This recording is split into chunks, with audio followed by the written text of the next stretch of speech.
I'm Marcus, 24 years old, and I guess I'd describe myself as quietly gay.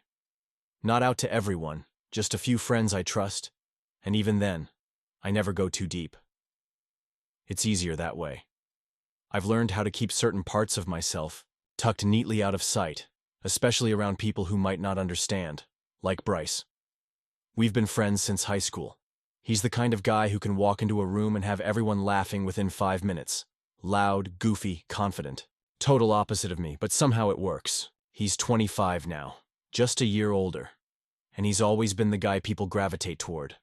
The funny one. The one with the story, the beer, the ride, the plan. The one girls throw long looks at when he walks by. And the one I've had to constantly remind myself I could never have. Not like that. When Bryce suggested we go camping for the weekend, it honestly caught me off guard. Said he needed to clear his head. Work was stressing him out. His latest situationship had just fizzled out, and he missed chillin' like we used to. Just 2 guys, a tent, a fire, and no phone signal. Sounded like a dream, or a nightmare, depending on how you looked at it. I said yes, of course. I always do when it comes to Bryce. Something about the way he asked, like he didn't want to do it with anyone else, made it hard to say no. We've done stuff like this before. Road, trips, beach weekends, random overnight hikes. But this felt different. Maybe it was the timing, or maybe it was just me. Because lately, I've been noticing things I used to ignore. The way he runs his hand through his messy brown hair when he's deep in thought. How his laugh can fill up a whole room. How easily he touches people when he talks. Slaps on the back, arms around shoulders, playful nudges. I try not to read into it. He's straight. At least, that's what he's always said. And I'm just the best friend. The guy he trusts. The one who knows every version of him. Still, I wonder sometimes what he'd do if he knew every version of me. Bryce pulled up to my apartment with the windows down and music blasting some old-school hip-hop like we were back in high school again. He leaned out, grinning, sunglasses on, backwards cap in place like always. Ready to disappear for a couple days, city boy? I tossed my duffel bag into the back and smirked. Thought, you were the one having an existential crisis. Exactly why I'm picking up my emotional support best friend. It was stupid, but that line made something flutter in my chest. I brushed it off, climbed in, and we were on the road. Windows down, music up, and the same banter we'd been trading for years, filling the space between us. Tell me you didn't forget the marshmallows, I said, pretending to glare. Dude, please. I'm the king of snacks. You're the king of gas station trail mix and expired beef jerky. False. One time. And it was only slightly expired. We laughed like we always do, easy and familiar. The drive was about 4 hours north, winding through empty highways and eventually into stretches of deep green forest. Our campsite was near a lake Bryce had found online. Said it had great fishing, which I had zero interest in. But I wasn't there for the fish. The air got cooler the deeper we drove into the woods, and the silence outside the car felt like stepping into another world. The kind of quiet that makes you forget your phone even exists. Bryce kept glancing at the map on his phone like he knew what he was doing. I didn't bother questioning it. He always acted like he had a plan, even when he didn't. Midway through the drive, I reached for the bag of chips between us at the same time he did, and our hands brushed. Just for a second. But it lit a spark. In my stomach I didn't want to acknowledge. I pulled back a little too fast, muttered a, "my bad," and turned to look out the window. He didn't even blink. Just kept crunching like nothing happened. Later, he passed me a bottle of water, without looking, and our fingers touched again. Brief, casual, and yet it sent that same quiet jolt through me. It's stupid how something so small can feel so loud inside. The music shifted to something slower. Bryce's playlist was always a chaotic mix of rap, acoustic covers, and early 2000s pop for some reason. He drummed his fingers on the steering wheel, singing under his breath. His voice was rough, but not bad. I watched him for a second too long before catching myself and looking away. "Man, I miss this," he said suddenly. "Feels good to get out with just you. No drama. No fake people. Just real shit." I nodded. "Yeah, me too." He turned and gave me this genuine look like he meant every word, and I had to force myself not to let that look mean something more than it should. The sun started to dip lower as we finally turned off onto a gravel road surrounded by trees on all sides. Bryce whooped like a kid as the truck bounced over dips and rocks. Next stop, peace and faking quiet. I laughed, but part of me was already bracing. Not for the bugs or the cold or the lack of Wi-Fi, but for the part of me that always woke up louder around him. The part that didn't want just a weekend away. The part that wanted him. And I knew. That was dangerous. By the time we got to the campsite, the sun was low and the lake shimmered like glass just beyond the trees. Bryce killed the engine and stepped out like he owned the whole damn forest. "Smell that?" he said, stretching, with a grin. "That's freedom, baby." "Smells like mosquitoes and poor planning," I replied, dragging my bag from the back. He laughed, then tossed me a bundle of tent poles. "You'll be grateful for my poor planning when you see the stars tonight." We got to work setting up the tent. It was one of those moments that made me feel like we were still just two kids killing time, laughing at stupid stuff while trying to figure out which pole went where. Bryce was all muscle and motion, no instructions, while I tried to keep things organized. Somehow, we made it work. Later, we sat near the fire pit Bryce had built like some backwoods survival expert. Flames crackled between us, and the scent of smoke clung to our clothes.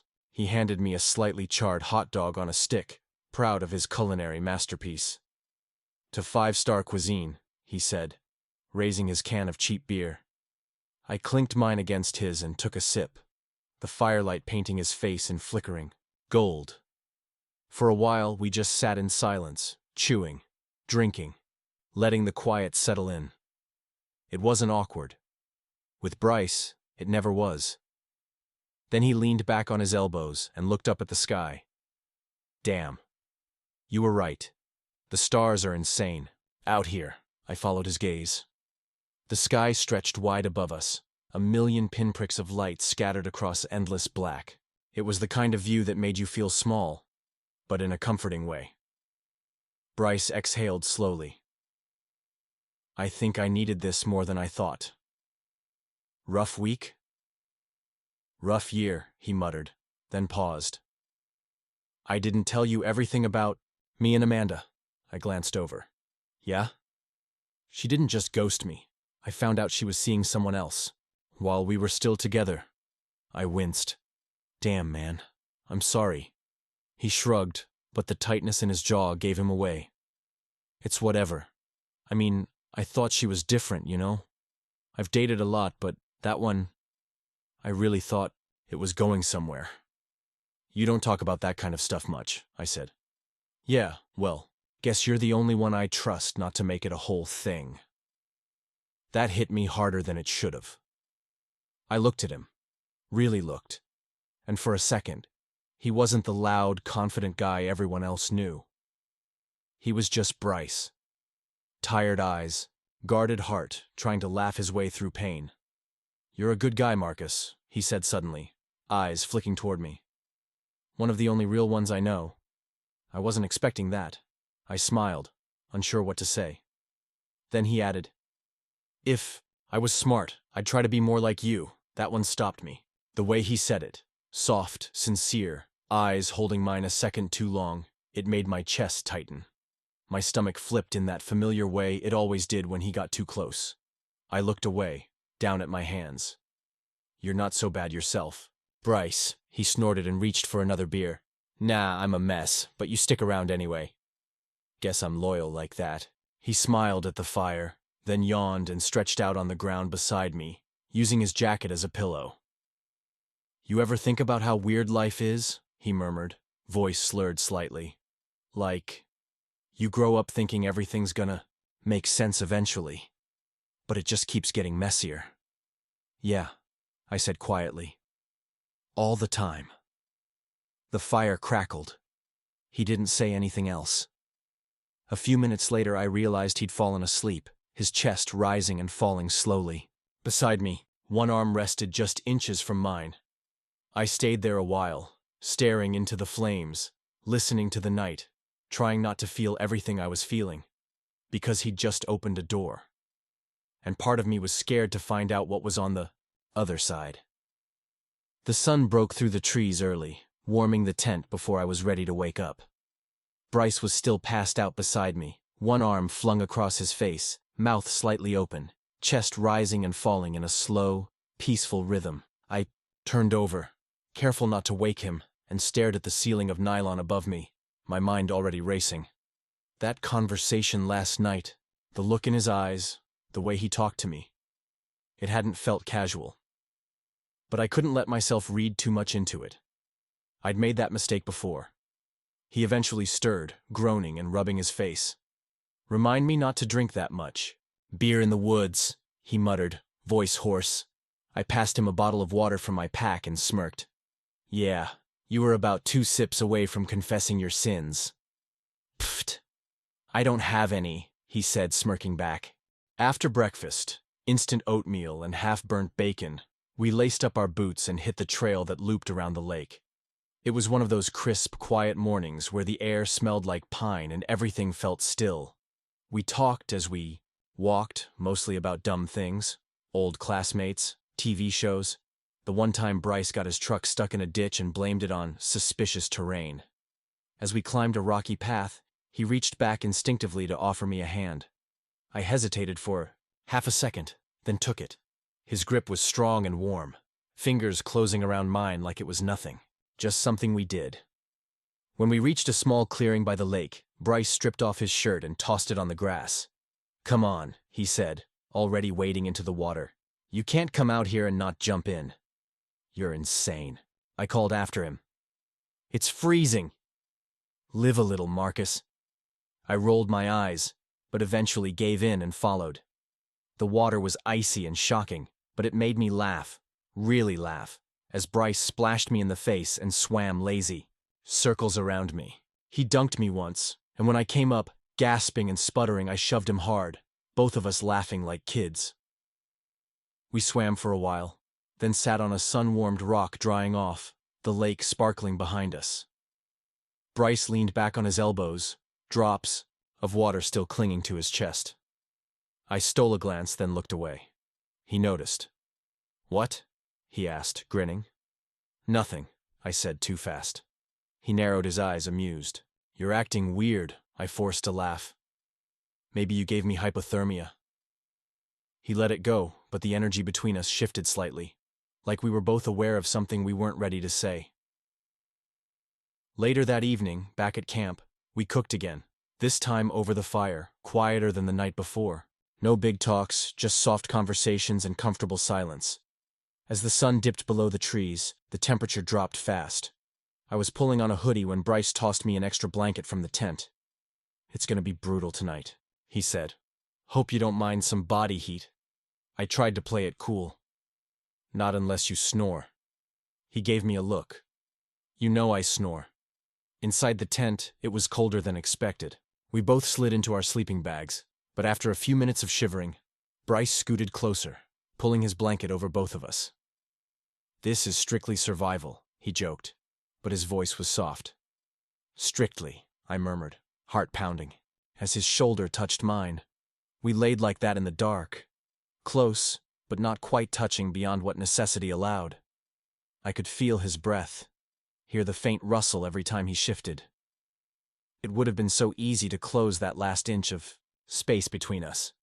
But I didn't, because as much as I wanted to, I was still terrified of what it might break. The second night hit colder, heavier than the first. Clouds had rolled in sometime after dinner, and by the time we crawled into the tent, the sky opened up. Rain tapped steadily against the fabric. Overhead, a soft, rhythmic sound that filled the silence between us. We lay side by side, the narrow space making it impossible not to touch. Our shoulders brushed. His knee nudged mine. Every little movement felt amplified. I could feel the heat of him through the blanket we shared, and I was trying my hardest not to be hyper-aware of every breath he took. Neither of us said much at first, just listened to the rain and the occasional crackle of the dying fire outside. Then Bryce spoke, his voice low, almost cautious. "Hey, can I ask you something?" My heart skipped. "Yeah, sure." "You seeing anyone right now?" It took me a second to answer. "No." Not for a while. He nodded, like that made sense. I figured. You're quiet about that stuff. I have to be, I said, more honest than I intended. Not everyone handles it well. Bryce was quiet for a beat then. I'd never judge you, man. I know, I whispered. The rain picked up slightly, pattering harder on the tent. He shifted closer. I could feel the side of his thigh against mine now. You ever think about, I don't know, the what-ifs? He asked, almost like the words were foreign to him. Like, what if things were different? What if you liked someone, but it didn't fit the box people expect you to be in? I turned my head slowly to look at him. The dim lantern cast soft shadows over his face. His eyes were on the ceiling, but there was something about the way he said it that made my chest tighten. You mean like, liking someone even if it doesn't make sense? I asked carefully. He nodded. Then finally looked at me. Really looked. Yeah. Like that. My throat felt dry. I didn't know what to say. The air between us suddenly felt dense, charged. He reached up and scratched the back of his neck. Nervous habit. I've thought about stuff, you know? I've never said it out loud. Just moments, late at night, wondering. Curiosity, maybe. Or maybe more. He turned fully toward me. Our legs tangled a little as we adjusted. Neither of us moved away. Sometimes I think about you, he said quietly. The words hung there, suspended in the small, warm air of the tent. I blinked, breath caught. Bryce, I don't know what it means, he rushed, eyes wide and searching. I'm not saying I suddenly know who I am or what I want, but I know that when I'm around you, I feel safe, real. And I've never looked at another guy like I look at you. There was silence. Then, slowly, he reached out and brushed his fingers against my arm. Just a light touch. Barely there. But it sent a bolt straight through me. I didn't pull away. He let his hand rest there. Then, cautiously, his fingers slid, down and laced with mine. Our hands stayed there, between our sleeping bags, like a secret in the dark. I turned toward him too. Our faces were inches apart now. I could feel the warmth of his breath. My heart thudded so loudly, I was sure he could hear it, and then he leaned in. His lips touched mine, soft and uncertain. A kiss that felt more like a question than an answer. I didn't move for a second, too stunned. But then I kissed him back. It wasn't desperate. It wasn't fast. It was slow. Careful. Like we were afraid of breaking something invisible between us. His hand found my chest, flat against it like he needed to feel my heartbeat to believe this was real. He pulled back for a second, our foreheads touching. Is this okay? He whispered. I nodded. Yeah. We kissed again. Deeper this time. Still unsure, still figuring it out. But real. Eventually, his shirt came off. Not in a rushed, lustful way. More like he just wanted to be closer. I pulled mine off too, and we lay there, skin against skin, wrapped in the shared blanket. His head tucked under my chin, one hand on my side, mine tracing lazy circles on his back. No words. Just breathing. Warmth. Rain. I didn't know what tomorrow would bring. If this would change everything. If he'd regret it in the morning. But in that moment, none of that mattered. Because for the first time in all our years of friendship, there were no walls. No pretending. No guessing. Just him. Just me. Just this. And it was enough. I woke up to the sound of birdsong and the distant ripple of water against the lake's shore. The rain had stopped sometime in the night, leaving the air outside cool and still. Inside the tent, the light was soft and gray, filtering through the damp fabric like a slow exhale. Bryce was already awake. He was lying on his back, staring at the ceiling of the tent with a look that was hard to read. His arm was still loosely draped across my waist, but there was a tension in his body that hadn't been there the night before. I didn't move, didn't speak, just waited, heart heavy, bracing for that inevitable moment. He pulled his arm away, gently, and sat up, running a hand through his messy hair. I sat up too, the cool air wrapping around my bare skin. I reached for my shirt, suddenly feeling exposed in more ways than one. Neither of us said anything for a while. I tried not to let the silence eat at me, but it did. Every second he didn't look at me felt like confirmation that it had been a mistake, that whatever last night meant to me wasn't the same for him. He finally spoke, voice quiet and rough.